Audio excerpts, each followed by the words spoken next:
inkastoo madaxweynaha Jubbaland Axmed Madoobe marka uu hadlayo ee warbaahinta uu la hadlayo ay ka muuqato Soomaalinimo iyo daacadnimo hadana dadka gudaha jooga waxa ay leeyihiin xaalku sidaasi maaha oo ninka la yiraahdo Axmed Madoobe waxa uu xilkii sare iyo xilkii muhiimka ah ku safay dad qabiilkiisa ah gaar ahaan jufooyinkiisa hoose warbaahinta waaga cusub ay wax yeeshay codkii ama cod laga duubay wasiirka haweenka oo ah gabar wasiirka haweenka Jubbaland ayaan ka hadlaya oo ah gabar ku reer ah oo ku qabiila Axmed Madoobe iyo gudoomiyaha haweenka Jubbaland oo iyadana ah gabar kale oo ku qabiila mataqaana Axmed Madoobe iyo la taliyaha arrimaha qoyska iyo haweenka Jubbaland oo iyadana ah gabar madaxweynaha ku reer ah saddex gabdhood oo ku reer ah aye modelka wasiiradan kugu dhigaya ma tahay adigu hijraysi ayu gudib waxba halay ayaa wala ayu gudib wasiirada laftigeeda marka uu tagto igu dib aye marka ma tagan yes laakiin dadkaasi saddex gabdhood laftoodu waxay ku kacayaan tacadiye baasan dadkii waxay u adeegsanayaan awood qabiil waxa ay dhacayaan oo ay ku takrifalayaan deeqihii loogu deeqay shacabka ku nool jubbooyinka ay boobayaan waxa ay lacag ka qaadayaan baad ah sidaan idin soo gudbi doona hadda waxay lacag baad ka qaadayaan haweenkii ku noolaa Kismaayo iyo jubbooyinka ay lacag baad ka qaadayaan oo ay ku qoreen in bil walba lacag intaas ay bixiyaan gabdhuhu ama dumarka ay bixiyaan lacag sameeshay marta lama yaqaano macaawinooyinkii loo keenay hadda lacag la weydiinay lacagta bixiya aan ku hormaro gabadh kamida oo isleeyahay haddii codkaan sii daayo gabadhaasu kolleyta weydiin doonaan way xiri doonaan gabar kamida gabdhaha faan oo la xaafada leeyahay degan oo la hadlaysa gudoomiyaha ururka haweenka qaranka kadib waxa ku xidhi doonaa iyadoo la hadlaysa wasiirka haweenka Jubbaland gudoomiyaha haweenka Jubbaland ay imika la hadlaysaa marka la waxay la hadli doontaa wasiirka haweenka bal inta dhageysta marka hore $2 oo lacag aan dirin jirnay $2 oo lacag aye $2 bil walba anoo shaqada ka qaadana taas u dhiibi jiray anoo hormarin jiray hadda waxaad samaysaa adoo ururiya dhibaatadeed adna waxa lagaa jaahil jihaadna dadku wax kuu sheega adka jaahil baxdide ya malula wax kuu sheegaa haa abbaayo horta aniga meeshaan maxkamad ma taagni ilmana ma kala heesano ma garad aye dad magaaladaas la degan oo nabadda iyo xasiloonida Jubbaland diyaar wada lahana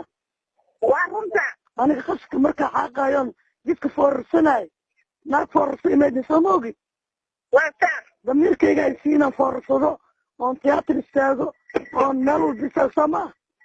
aye gaariga sharafta u leeyahay iyo xurmada u leeyahay lacag laygama qaadi karo lacagtaa leysii waa hadday wanaagtahay haddii kale aniga naagta waa isdilaynaa markaa isdilna kadibna sheekadu meeshay tagaysaa ogaanaynaa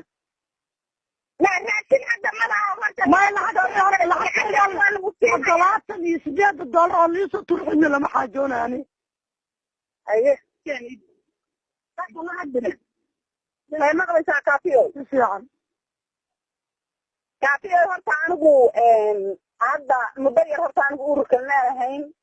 xoolaha anigu ay idinka qaado idinka cunaa jira maya sharaf adiga aabbaha iyo sinjiida kasoo jeeda sharaf aad leeda laakiin raashinkan waa noogu qaldanteen gabdhaha intaa shaqeynayo oo intaa elboor taagan oo dhaxanta ina qarinayo oo sumxadiina dhisaay raashin maxaawinaho ilaahay ha iska keen $10 naagtaan dhiibin $12 naagtaan dhiibin ma qaades xumeynteeda lacagtu rabaa lacagta haddaan la isiinin aniga naagtaas waa isku dili karnaa naagtii xoog lahaan lacagta qaadanaysa aye modelka wasiiradan kugu dhigaya ma tahay adigu hijraysi ayu gudib waxba halay ayaa wala ayu gudib wasiirada laftigeeda marka uu tagto igu dib aye marka ma tagan yes hadda dhageysteen haye halkaan ka sii ambaqaadna iminka hadana gabadhii oo la hadlaysa wasiirka ku reerka ah Axmed Madoobe hadana السلام ورحمة الله وبركاته yaa tahay fiican wasiir maxaa u naaweysa wasiir aniga horta su'aal way iga warqabtaa hal gabaraa ii joogto oo inana gabadheena waxay jirtaa computer ay jirtaa kaligeeda guriga jooga wallahi nimaan kala baamishay waqti kale iiga dhigaayo subaxii ii yeera 4 saac 5 saac ii yeera laakiin xilli imaan kale maaha sidaa soo kadhaa duruufaas ay jirtaa duruufa ma socon kara okay warka stationka booliska maxaa ka doontay waxaan ka doonaa kuu sheegi هاي raashin maxaawinaha aniga la yiri soo doono يا كده wasaare ururka haweenka هاي raashinka maxaawinaha magaalada laga bixinaya هاي قرنا maalmahan bishaan oo dhanba بيشرب اللي فيها ده أنا كلام تذكر الرسول adi maa keentay mise magaalada laga bixinaya ما يدري أنا وصارت هوين كان في شبكة وصارت هوين كان في هذا مصاصة ha taa laftigeedu waa wasaaradda haweenka hadii lagu siiyo adin maamaada kana wasiir nooma tiid ها wasiir haween sooma tiid ها xaqaan leena adi sul kuma sheegi karin ها sabab raashin maxaawinaha oo inta nin u hoos fadhiisatay aad tiri gabdhahayga waa baabeen ayakaan ku taaganahay ayakaan u magacaabanahay raashinkooda keena haddana $12 nalooga qaadin ii sheegi kartaan يلا بيتون دور ساقال waxaa iga qaaday guddoomiyaha xaafadda قدومي حافظة guddoomiyaha waaxdayda faanoole وبيتون دور قصية $12 calaa qof iga qaadahaa إلا قصي calaa qof $12 iga qaadahaa ملعبتي دقالك ها مثل الحلقة اللي قاعدة لعبتي دقالك وجبتها لقارون $2 waxaan u tuuray gabadha xogeynta u tuuray lacag مايا لسن هذا لسن سوا صار انت ملعبتي دقالك هذا جبتها $2 حاطلها بخلق الدولة حاطل البلاء لو قم بي $2 اللي قاعدة يتونش $2 معنا ورهي القرن بالمسلمين اللي ده oo la aruna waliba la soo gaarnay gabdhaha laga aroladaha ka hadlaysa misraashin baa laga gataa lagu dhahay salaamu calaykum waxaan ugu daraa wasiir وعليكم السلام weligeena horta lacag meeqinta lacagna la ka qaad ilaah xisaabin karo وانا waxa soo iska daa waxa laga qaaday fiiri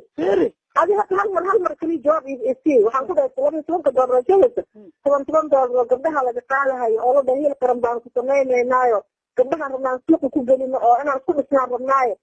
gabdhaha waxa haysto $12 laga soo qaado guddiga boqolka gabdhood xaafad walba laga sameeyay ha laga soo qaataa sana amarka bixiyo weli wax la soo gaaray male gabdhaha waa aruurinayna dhahan laakiin aniga taas amarka bixiyo weli dadka lacag ma ambina laakiin taas ana amarka bixiyo $2 waa dhigaal oo weligood gabdhaha waa laga qaadi jiray tanay waa laga qaadi jiray ma lacag $2 laga qaadi jiray $12 hadda amraad ka wadaa oo aad leedahay taas waa nala dhahay wasiir dhegeyso $2 waxaan ku tuuray aamin caata ma garat maxay ka $16 waa 8 gabdhood aniga hor joogo waa faanoole okay ha waan gartay $12 calaa gabarna $12 waxaa liima qaadaysa ilaa raashin keento min $12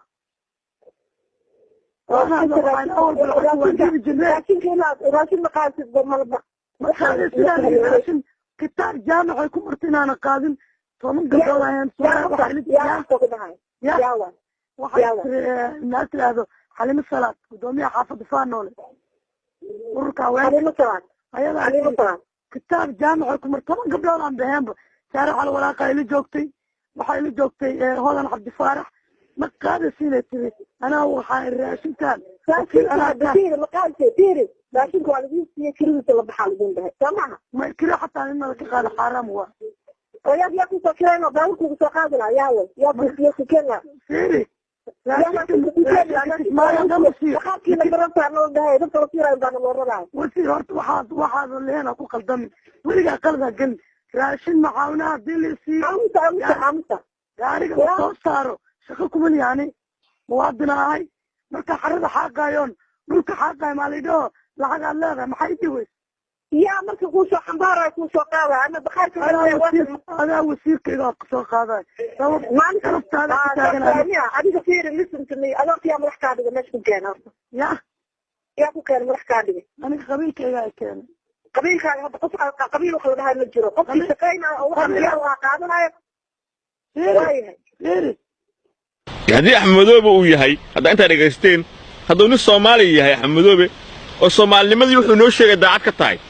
waxa uu xildhibaan la masaafuriyay waxa leeyahay gaal jecelkii baa la laynayaa shiiqaashi baa lagu laayaa maryaxaankii baa lagu laayaa dadkii kale ta ormo la laynayaa dadkii aan qabiilkiisa ahayn habeen walba god baa lagu gurayaa waxa ku guraya kuwii nabad sugidda heestay amniga heestay dadkii reerkiisa ahaa ee ugu awoodda badnaa marka haddii Soomaalinimadii wuxuu sheegay axmedoobe ay dhab tahay